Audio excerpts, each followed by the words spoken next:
witness. Mighty God. Mighty God. Los humanos somos los únicos seres inteligentes que existen en la actualidad. Nuestra inteligencia no solo nos ha permitido mantenernos en un universo hostil a la vida por naturaleza.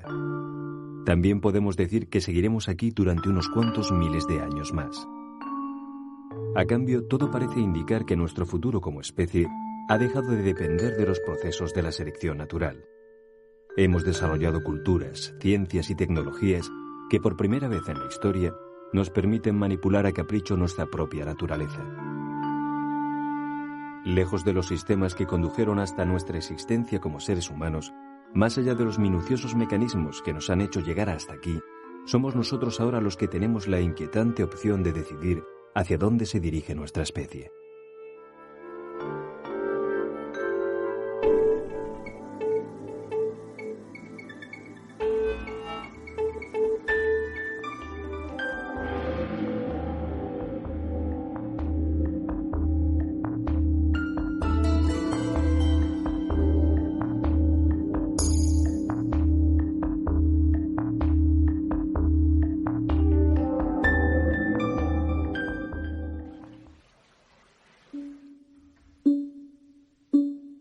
Talla alta, cráneo alargado, pómulos salientes y fuertes, frente elevada, nariz larga y estrecha. Así eran los hombres de Cro-Magnon. Llegaron a Europa entre 50.000 y 100.000 años atrás. Venían de África.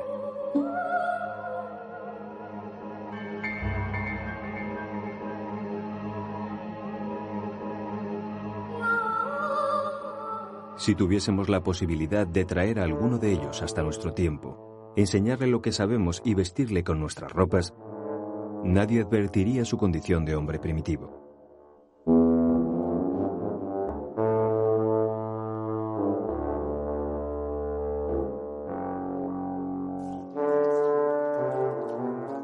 Los humanos de hoy no somos muy diferentes a ellos. Utilizamos el lenguaje, practicamos rituales funerarios, fabricamos objetos útiles y objetos simbólicos, albergamos creencias. Llevamos prácticamente los mismos genes.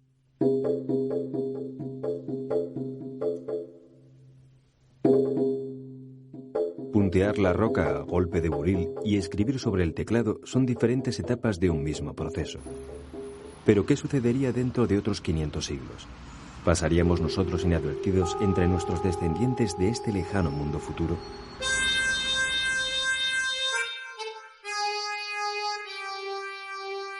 Los mecanismos de la evolución natural precisan de largos periodos de tiempo para hacer notar sus efectos. En los últimos 100.000 años apenas hemos cambiado. Pero de la noche a la mañana todo puede ser diferente.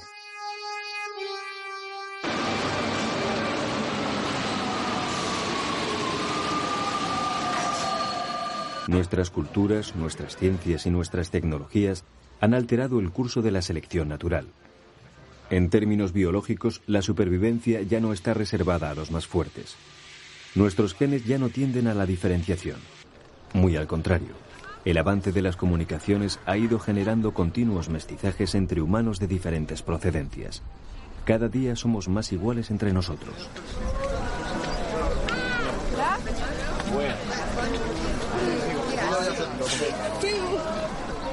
La naturaleza parece haber terminado ya de darnos forma. Nuestra evolución, sin embargo, continúa.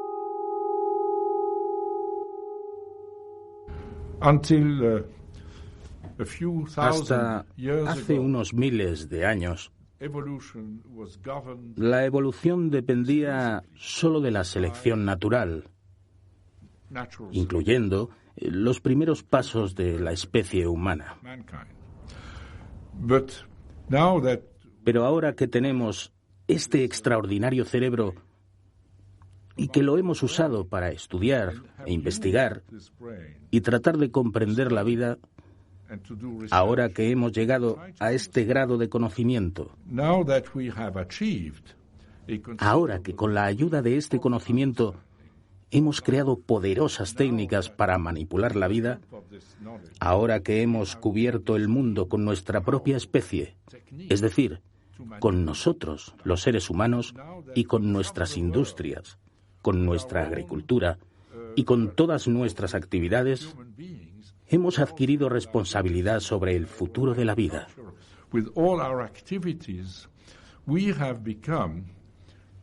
La selección natural funciona aún, pero el futuro de la vida está, ante todo, en nuestras manos, y esto es una tremenda responsabilidad.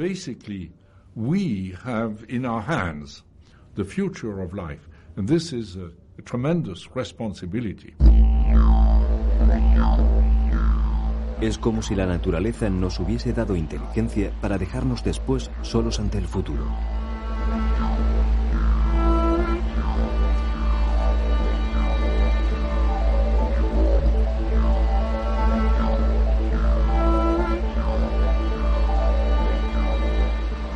Disponemos de medios para alterar la estructura genética de nuestras células. Podemos duplicar seres humanos, hacer que sean cada vez más altos, guapos o inteligentes. Si estos cambios dependiesen de la selección natural, tendría que pasar a algún que otro millón de años antes de que pudiésemos ver los primeros resultados. Pero el control es nuestro, y nosotros somos capaces de hacerlo incluso antes de que surja una nueva vida.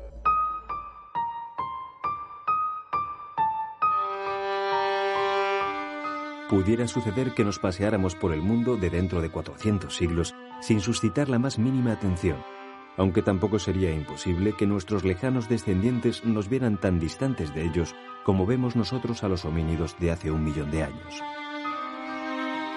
En efecto, disponemos de la capacidad de cambiar. Solo tenemos que decidir si queremos hacerlo.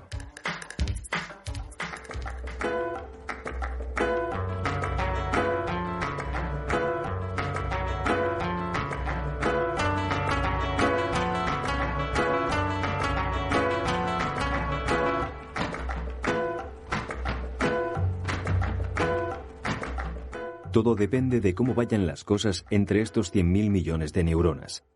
El cerebro humano, el lugar en el que reside la inteligencia. Funcionan actualmente en este planeta más de 6.000 millones de cerebros como este. Cada uno es un mundo diferente a los demás. Sin embargo, todos trabajan interconectados en la misma red. Pueden comunicarse entre sí y son depositarios de la misma herencia. El cerebro humano alberga el ansia de supervivencia que nos ha permitido llegar hasta aquí, la curiosidad que nos impulsa al continuo desarrollo, el poder de crear. Este amasijo de neuronas nos define como especie, aunque en los aspectos físico y biológicos no parezca muy diferente al de los simios, nuestros parientes más cercanos. Las diferencias no están muy claras. Es obvio que nuestro córtex está mucho más desarrollado que el de los simios, el neocórtex. Pero es muy probable que la diferencia sea esencialmente una diferencia cuantitativa. No es que nosotros tengamos cosas diferentes a las que tienen los simios, es que nosotros tenemos más de lo mismo. Tenemos más neuronas, tenemos más neocórtex, de modo que podemos hacer más cosas que los simios y más complejas. Pero las herramientas básicas, las piezas básicas son las mismas. No creo que haya diferencias sustanciales.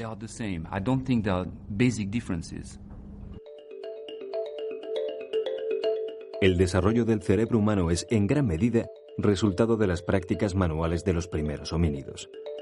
El cerebro permite planear acciones que, a su vez, actúan como formas de aprendizaje.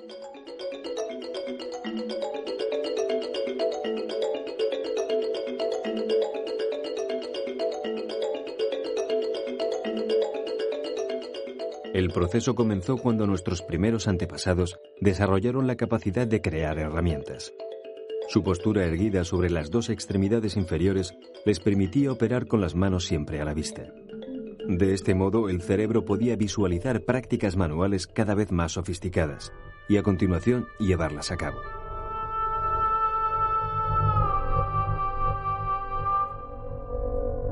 La constante interacción entre mirada, manos y herramientas durante cientos de miles de años estimuló la generación de nuevas conexiones nerviosas. Las herramientas eran cada vez más sofisticadas, los trabajos que se podían ejecutar con ellas cada vez más difíciles y el cerebro cada vez más parecido al que hoy rige nuestro destino.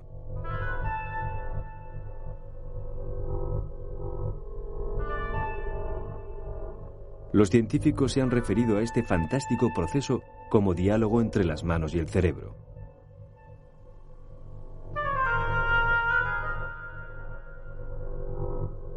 Han pasado unos 2,5 millones de años desde que los homínidos crearan sus primeras herramientas. Un tiempo récord cuando se trata de diseñar un instrumento tan prodigioso como el cerebro humano.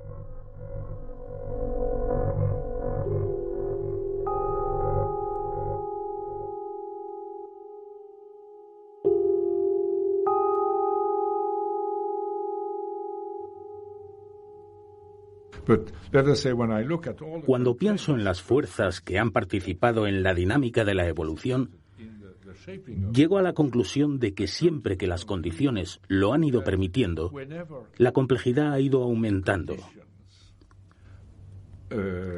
Y esto es lo que ha sucedido durante varios millones de años. Ha existido una evolución dirigida a la complejidad. Esta evolución fue la que hizo posible la transición entre las células procariotas y las eucariotas. Y cuando las células eucariotas comenzaron a generar los primeros animales y las primeras plantas, resultó que estos organismos eran extremadamente simples.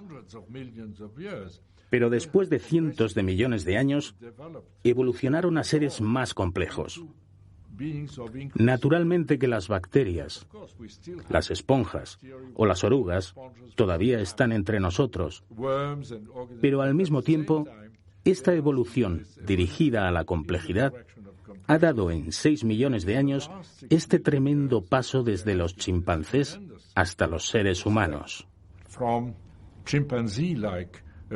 En 6 millones de años, el tamaño del cerebro se ha multiplicado por 3. Un proceso fantásticamente rápido. Si pensamos que podemos tener por delante otros 5 millones de años de vida en la Tierra, si esto continúa, me gustaría creer que en 100 o en 500 millones de años pudieran existir en la Tierra o en cualquier otro lugar del universo seres mucho más inteligentes que ustedes y que yo.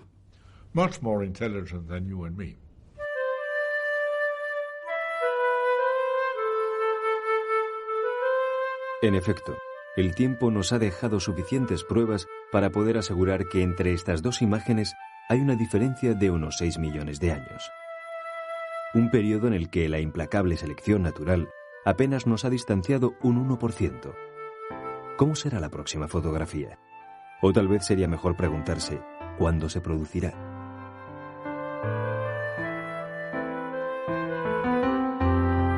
La selección natural nos dice que los chimpancés son nuestros parientes biológicos más cercanos.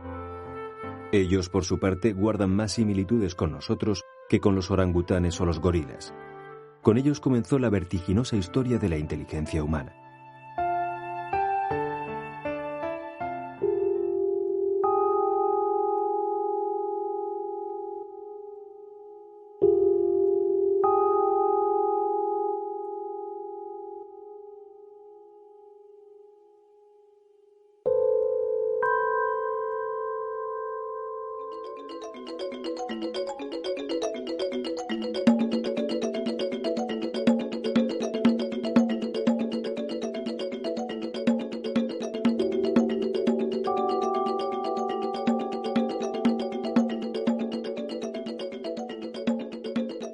Los chimpancés usan herramientas, manifiestan sus afectos con besos y caricias e incluso desarrollan un sistema de comunicación social.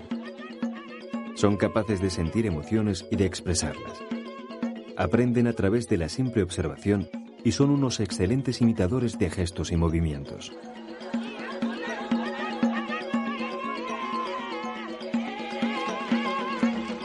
La anatomía de su cerebro y sistema nervioso es básicamente similar a la nuestra.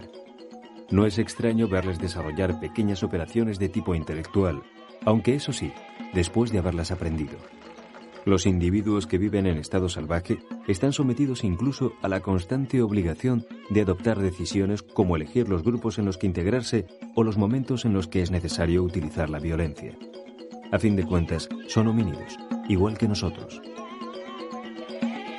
Los estudios de ADN lo dicen todo. El genoma de los chimpancés es idéntico al de los seres humanos en un 99%. Pero no todos son similitudes entre nosotros. También hay algunas diferencias. La más significativa es la utilización del lenguaje, una capacidad que los humanos ostentamos en rigurosa exclusiva. Una de las razones por las que nos conocemos nosotros mismos como la especie de los homínidos doblemente sabios, Homo sapiens sapiens.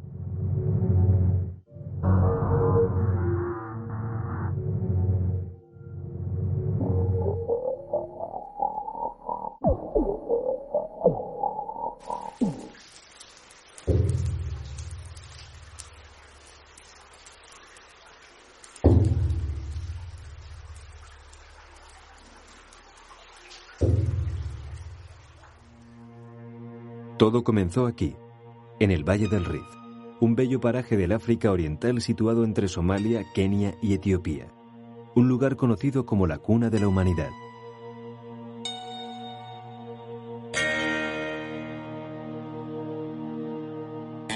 Esta es hasta el momento la única zona del planeta en la que nos hemos encontrado restos de nuestros antepasados más primitivos. Aquí vivieron hace unos 4,5 millones de años unos individuos de escasa talla y grandes incisivos, conocidos por los paleontólogos como Ardipithecus ramidus, tal vez nuestros antecesores más primitivos, aunque sobre esta cuestión los científicos tienen sus más y sus menos.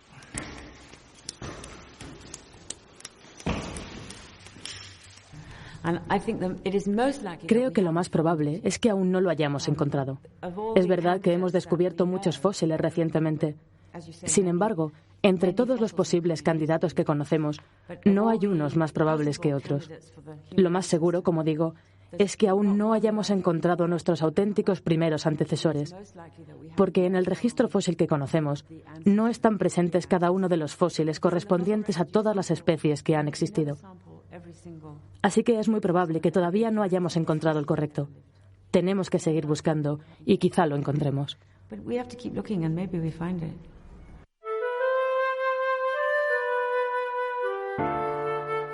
Mif Leakey es heredera de una prolífica saga de paleontólogos íntimamente unida desde hace 3 generaciones a la historia de la evolución de la especie humana. En 1994 sorprendió al mundo con el hallazgo de las primeras evidencias fósiles del Australopithecus anamensis, serio adversario del Ramidus en la controvertida carrera hacia el título de antecesor de la actual especie humana. El Australopithecus anamensis vivió hace unos 4 millones de años junto a la orilla oriental del lago Turkana, en Kenia. Su anatomía presenta ciertos avances con respecto a sus predecesores, pero no es muy distinta a la de los Ramidus.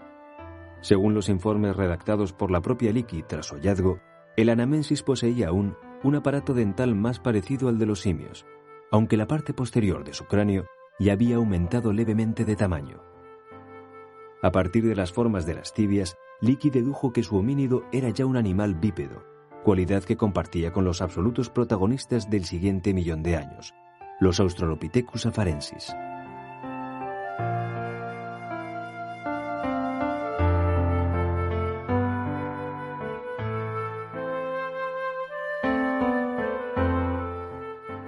Así, más o menos, pudo ser Lucy, posiblemente el Australopithecus afarensis más famoso de la historia.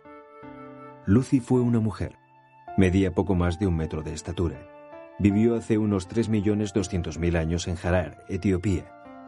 Debe su nombre a la popular canción de los Beatles, Lucy in the Sky with Diamonds, una de las favoritas de los paleontólogos que descubrieron su esqueleto en noviembre de 1974.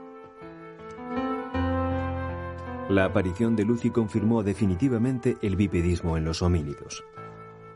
Cuando miramos al registro fósil que tenemos, como el gran grupo llamado Australopithecinos, solemos considerarlos nuestros antepasados. Posiblemente uno de los Australopithecinos fuera uno de los antecesores de los últimos homínidos. Y el Australopithecus afarensis ha sido considerado como el antecesor común de toda la diversidad que se observa posteriormente. pero yo creo que el Australopithecines fue posiblemente un grupo anterior, que de hecho no fue a ninguna parte. Y puede ser que, una vez más, no hayamos encontrado el grupo que represente nuestro antepasado. Por lo tanto, yo creo que solo contamos con una pequeña muestra del registro fósil. No tenemos muestras de todo lo que ha existido, y creo que cuanto más encontremos, más nos daremos cuenta de que existen otras posibilidades. Así que no me gustaría decir que es el antepasado directo o cuál de estos es el más probable. Es más probable que sean los australopithecinos frente a los paranthropicinos, pero no está claro que el Australopithecus sea anterior al Homo, o incluso que sea de donde viene el Homo. Por eso creo que actualmente no lo sabemos. Y si miras hacia atrás, al Ardipithecus ramidus o al Aurore eugenensis o cualquiera de estas formas anteriores, Anamensis, Afarensis, no podemos decir nada. Así que cuando alguien me pide que dibuje el árbol familiar con líneas que vayan desde uno a otro, digo simplemente que no se puede hacer, porque dibujar ese tipo de árbol familiar implicaría que sabemos algo que todavía no se conoce. Por eso, lo único que podemos decir es que un grupo se parece a otro, y este a otro. Pero no sé exactamente de cuál venimos. Simplemente no lo sabemos.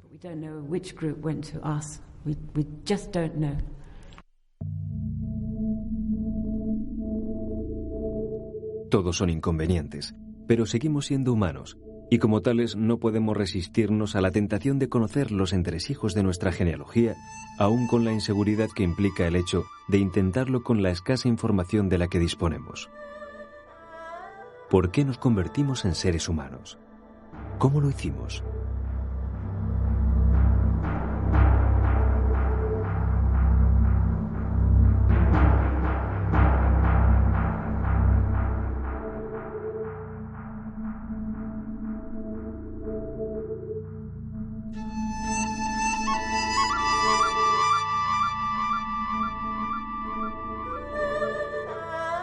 Posiblemente todo fue fruto de la casualidad. Estamos aquí en virtud de un minucioso proceso evolutivo que se inició con los Australopithecus hace más de 4 millones de años. Nuestros antecesores de escasa estatura y dientes de simio se iniciaron en la revolucionaria práctica de caminar en postura erguida. Dejaban así libres las manos, propiciando las condiciones necesarias para el vertiginoso desarrollo de sus cerebros. El rápido desarrollo del órgano de la inteligencia marcó una diferencia cualitativa con respecto a los anteriores homínidos. Aunque su volumen cerebral no pasara todavía de la mitad del volumen de los humanos modernos, esta diferencia ha sido suficiente para considerar que en esos momentos se estaba fraguando un salto hacia otro género. El género Homo, el género al que pertenece nuestra especie. Lo que humanizó a estos primitivos seres de los que provenimos fue el uso cada vez más frecuente y preciso de utensilios de piedra. Los homínidos comenzaron a utilizar las primeras herramientas hace unos 2,5 millones de años. El Homo habilis, especialmente diestro en su manejo, fue el que logró perdurar. Los demás desaparecieron entre los enredados caminos de la evolución.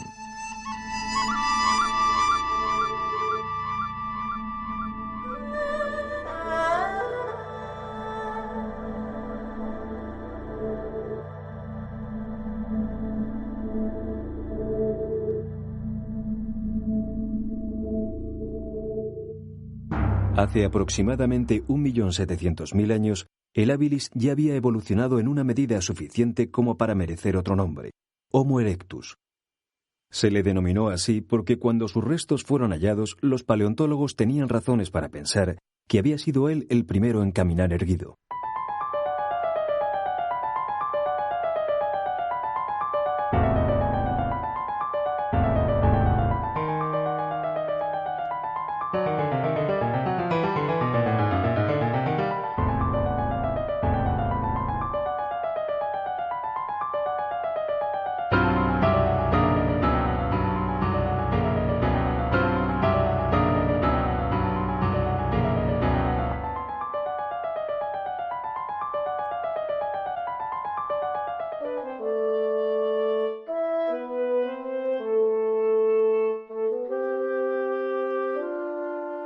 Este hábil homínido capaz de fabricar utensilios, que caminaba en perfecta postura erguida y que posiblemente había competido y acabado con las especies inteligentes rivales, decidió salir de África dispuesto a conquistar el mundo.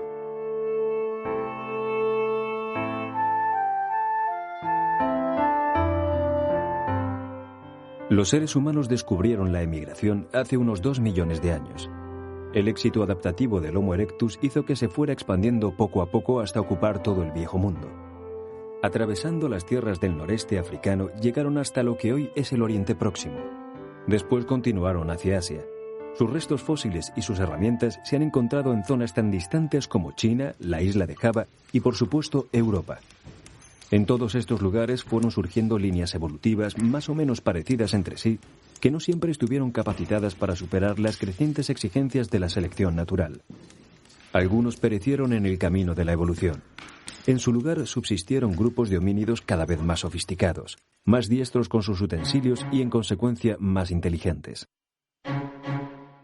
Todas estas oleadas estaban integradas por pequeñas colectividades que, pese a manejar herramientas y rudimentarias armas de caza, no habían desarrollado aún capacidad como para vivir en sociedades numerosas.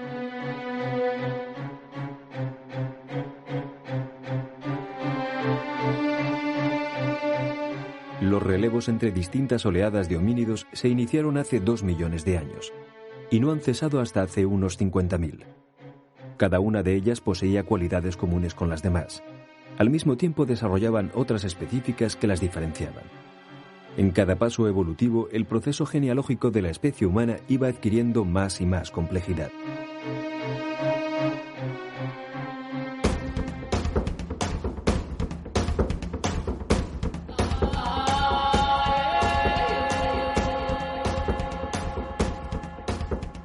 Actualmente somos los únicos seres inteligentes que habitan el planeta, pero no siempre fue así. Desde que se inició la evolución de los homínidos en el continente africano, se han ido sucediendo numerosas especies provistas de lo que en la actualidad llamamos inteligencia. Unas se fueron extinguiendo. En su lugar surgieron otras. Algunas compartían el mismo suelo. Es más que probable que las más preparadas aniquilaran a las más débiles. Algo así pudo ocurrir entre los afarensis y los ramidus de hace 4 millones de años. O más recientemente entre los sapiens y los neandertales de hace apenas 40.000. Esta fue posiblemente la última vez que una especie inteligente ha quitado de en medio a otra especie inteligente.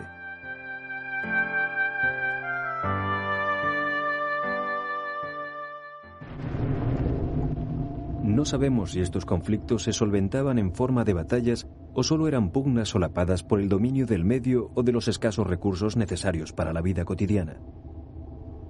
El estudio de los restos fósiles no nos permite determinar si los sapiens mataron deliberadamente a los neandertales o fueron más hábiles en el dominio del medio gracias a una tecnología más sofisticada.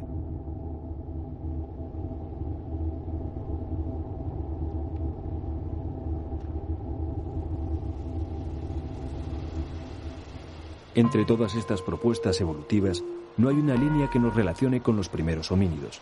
La evolución humana es una caprichosa red de caminos que no conocemos totalmente.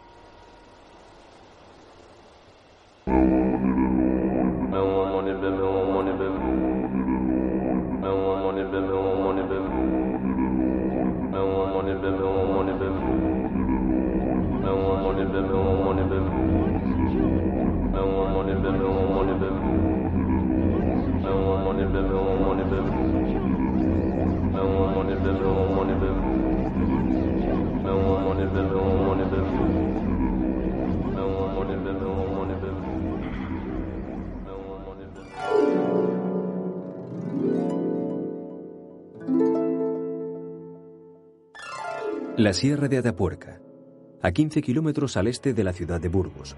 Paso obligado para los peregrinos del Camino de Santiago y lugar en el que se encuentran los vestigios humanos más antiguos de Europa.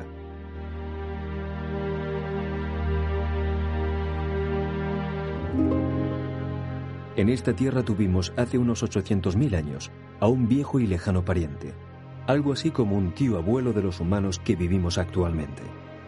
Sus descubridores le llaman Homo antecesor. Hasta el descubrimiento del Homo antecesor del yacimiento de la Gran Dolina, se tenía la idea de que Europa era un continente que había sido poblado en una época más reciente que Asia. y desde luego que África, que es la cuna de la humanidad. Se pensaba que no habían llegado humanos a nuestro continente hasta hace 500.000 de años.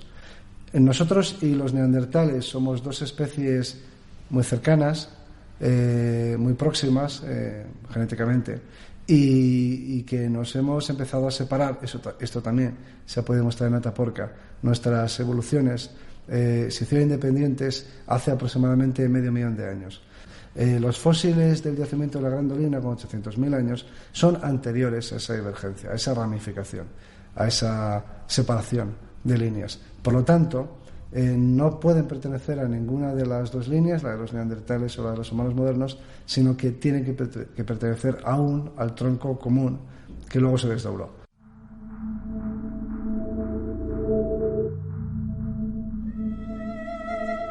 En Atapuerca ha aparecido también restos de un grupo de homínidos que vivió hace 300.000 años, el Homo heidelbergensis.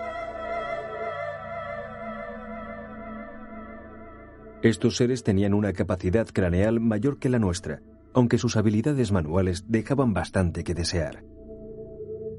En los aspectos culturales habían desarrollado ya algunos hábitos, como enterrar a los muertos o practicar ritos de tipo espiritual. Si el antecesor venía a ser algo así como nuestro tío abuelo, el heidelbergensis fue una especie de tío que teníamos aquí, en la Sierra de Atapuerca. Su legado evolutivo más directo fue el malogrado hombre de Neandertal, que sepamos la última especie humana inteligente que desapareció.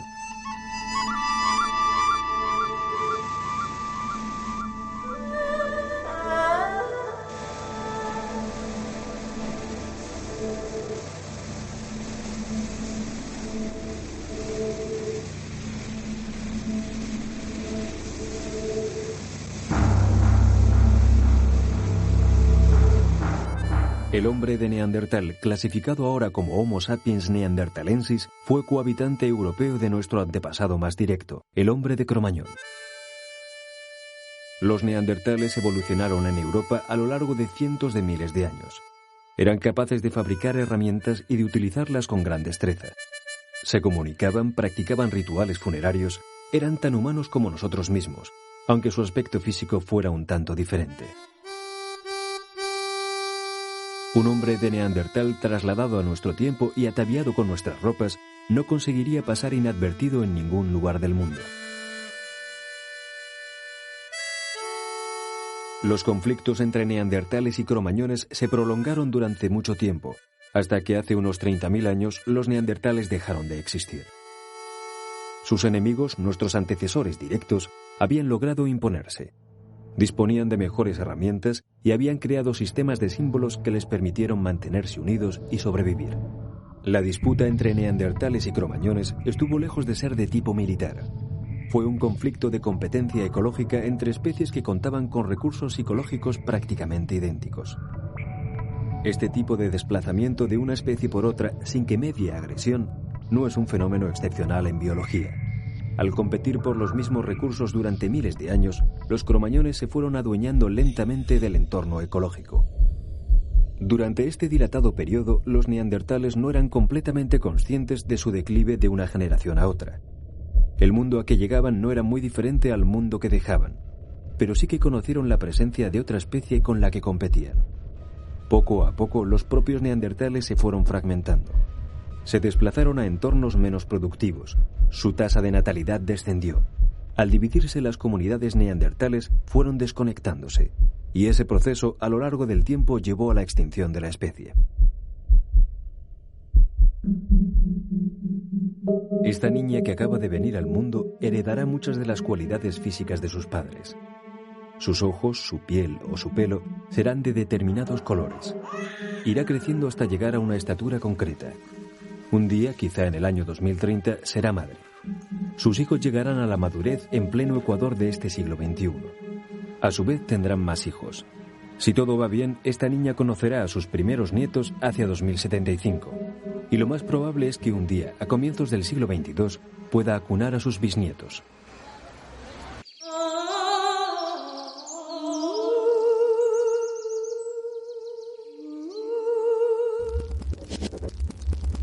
Pero, ¿qué ocurriría si retrocedemos? ¿Dónde estaría el fin de la cadena? En otras palabras, ¿quién fue la mujer que trajo al mundo al primer Homo sapiens?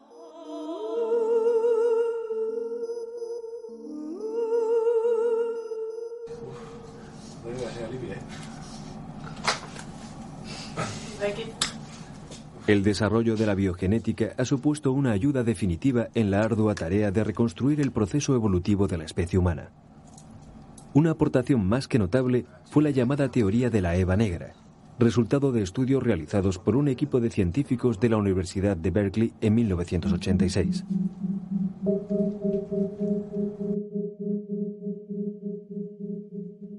La teoría de la Eva negra defiende que todos los seres humanos que vivimos en la actualidad descendemos de un ancestro común, una mujer que vivió en África hace unos 150.000 años.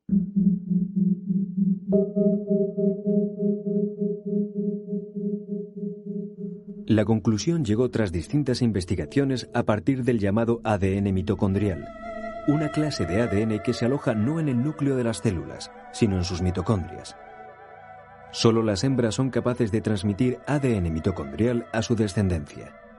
Esto ha posibilitado un retroceso biológico en el hilo del tiempo hasta encontrar a la que probablemente fuera nuestra antecesora común, la madre de todos los Homo sapiens.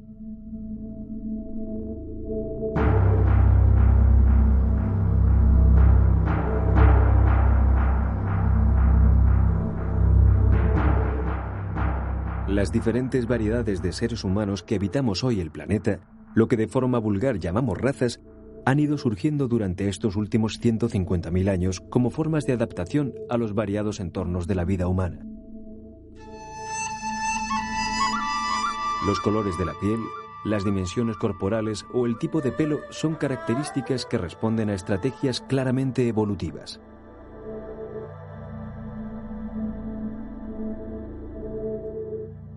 Entre los seres humanos no hay diferencias tan significativas como para poder hablar de distintas razas. Lo cierto es que el concepto de raza no es más que un atavismo cultural utilizado por ciertos grupos sociales para justificar distinciones que en realidad no existen. El término raza es inaceptable. Científicamente no se puede aplicar a la especie humana. Ese es un concepto veterinario, vamos a decirlo así, o ganadero. No se puede hablar de razas humanas como se habla de razas de animales domésticos. Entre otras cosas porque precisamente nuestra especie es de las especies menos heterogéneas que existen entre los mamíferos. La nuestra es una especie que tiene muy poca diversidad genética. Todas las poblaciones humanas son idénticas, prácticamente idénticas, desde el punto de vista de los genes. Hay algunas diferencias que son muy superficiales, aunque llamativas, en el color de la piel, en el tipo de pelo y otros rasgos externos, pero que prácticamente no implican apenas diferencias en los genes.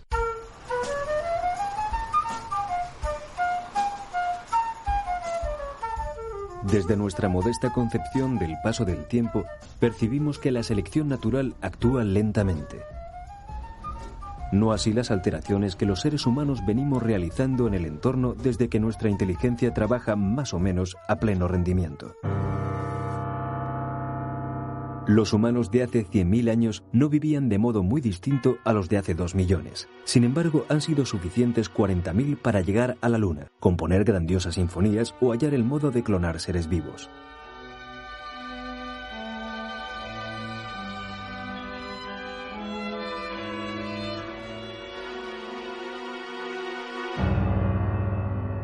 Muchos científicos piensan que el motor de esta vertiginosa carrera humana no ha sido otro que la capacidad de hablar.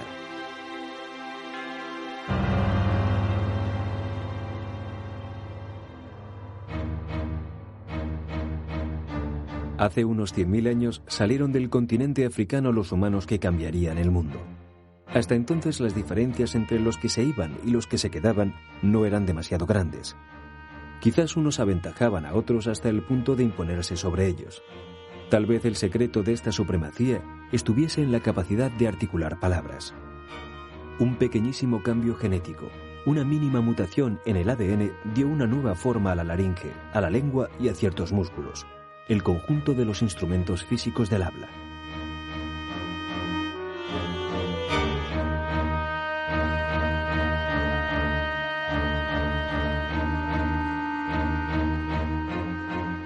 Los seres humanos reinventamos el mundo cada día. Y lo hacemos gracias al lenguaje, la cultura que hemos creado, los conocimientos que hemos ido adquiriendo durante siglos o las tecnologías que día tras día mejoran nuestras vidas son, en esencia, manifestaciones del lenguaje.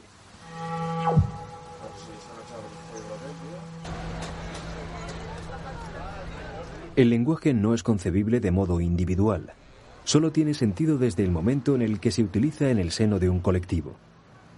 El lenguaje es, en consecuencia, un patrimonio social. De hecho, los humanos somos esencialmente sofisticadas unidades de transmisión y proceso de datos.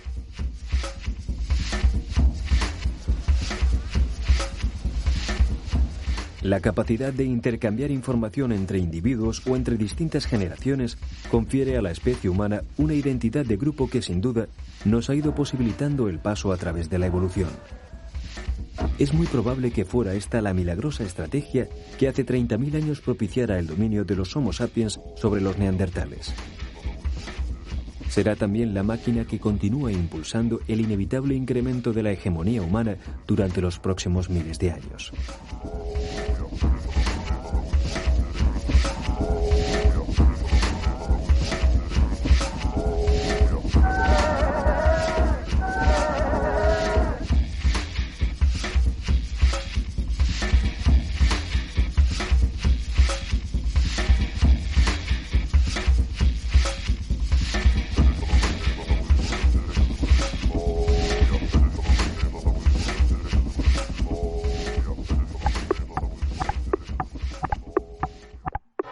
¿Cómo seremos en el futuro?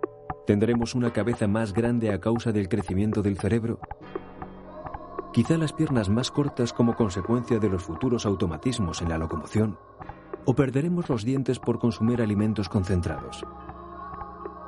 Tal vez no esté tan lejano el día en que seamos capaces de fabricar seres humanos a capricho. O, como ya han sugerido algunos autores de ciencia ficción, crear seres mitad humanos y mitad máquinas. Las especulaciones no faltan. Quizá una de las más próximas a una posible realidad fuera la que imaginó Aldous Huxley para su legendario relato Un mundo feliz, publicado en 1932.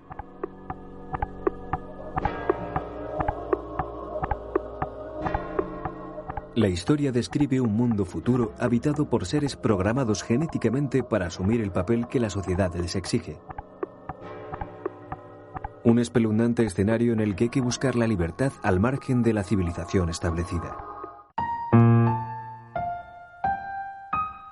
Por el momento, el triste mundo de Huxley sigue siendo parte de la fantasía, pero la posibilidad de manipular el genoma de los seres vivos es una contundente realidad.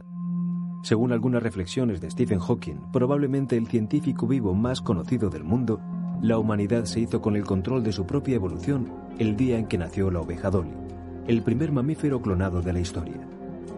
A partir de este momento, la posibilidad de duplicar a seres humanos era solo cuestión de tiempo.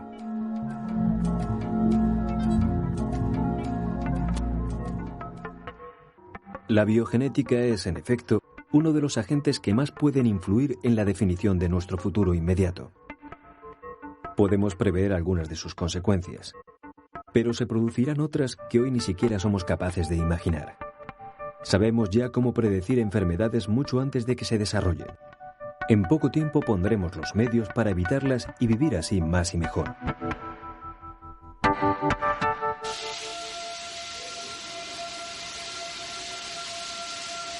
El primer ingenio artificial que se desarrolló para reemplazar un órgano humano fue el corazón. Es cierto que se trata también del que más falla. Las recientes experiencias en el terreno de la biónica, sin embargo, parecen augurar soluciones a muy corto plazo.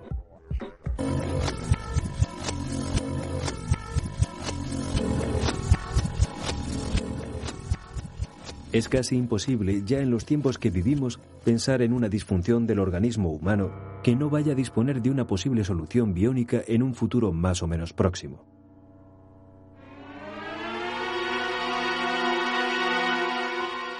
Los pacientes que hoy no tienen más opción que someterse a incómodos tratamientos de diálisis dispondrán de riñones artificiales que sin duda mejorarán su calidad de vida. Entre los objetivos inminentes de los laboratorios existen también pulmones, músculos e incluso arterias capilares que en pocos años serán de uso común.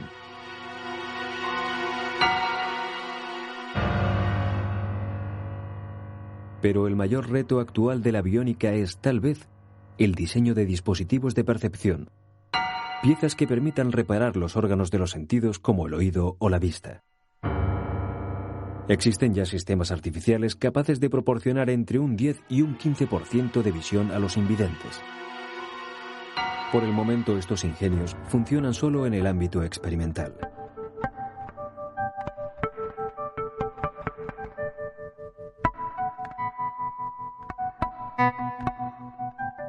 Bebés de diseño, hombres y mujeres biónicos, el futuro de la especie humana promete ser largo y próspero. Mejoraremos nuestro aspecto físico, tendremos salud, disfrutaremos de una vida más larga. ¿Pero seremos más inteligentes?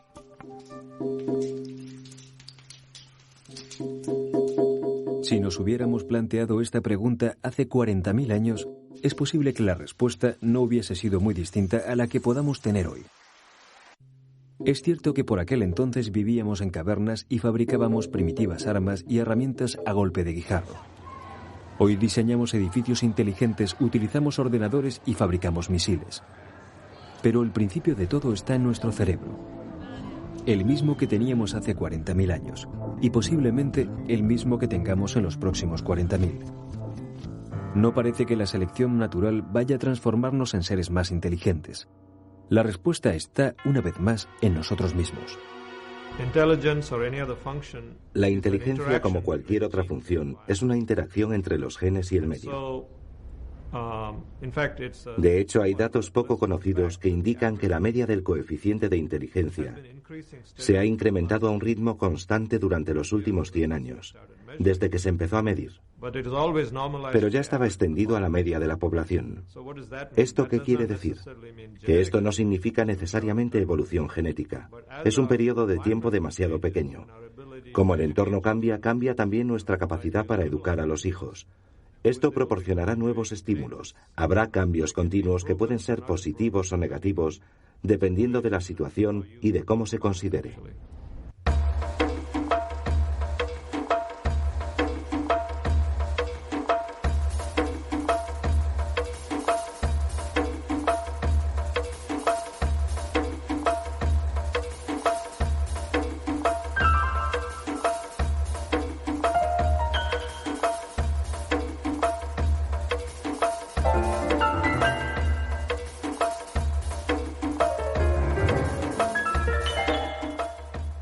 La inteligencia, un lento y meticuloso azar de la naturaleza que nos permite ser dueños y señores del mundo en que vivimos.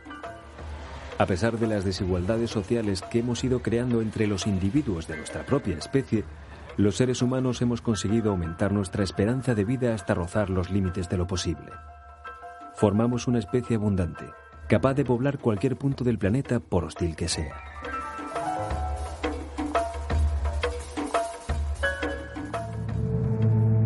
Pero para alcanzar y conservar esta hegemonía, no hemos tenido más remedio que transformar el mundo. Ahora no estamos muy seguros del modo en que estas alteraciones nos pueden afectar. El objetivo final de cualquier especie de seres vivos es perdurar en el tiempo. Dicen los expertos que el periodo medio de existencia de una especie es de unos 4 millones de años. Nosotros ni siquiera hemos llegado a los 200.000.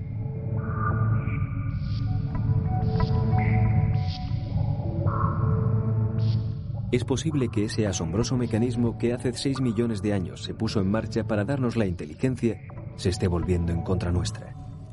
No sabemos mucho sobre el modo en que evolucionaremos en el futuro. Tal vez esa misma inteligencia que nos define y que nos ha permitido llegar hasta aquí sea lo que acabe definitivamente con nosotros, mucho antes de lo que esperamos.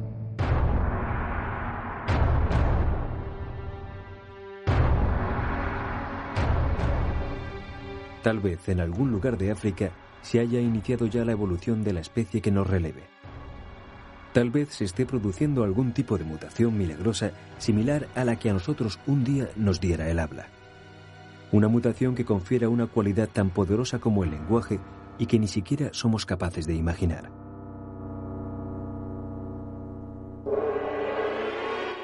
Puede ser que ni siquiera sea necesario mirar hacia África.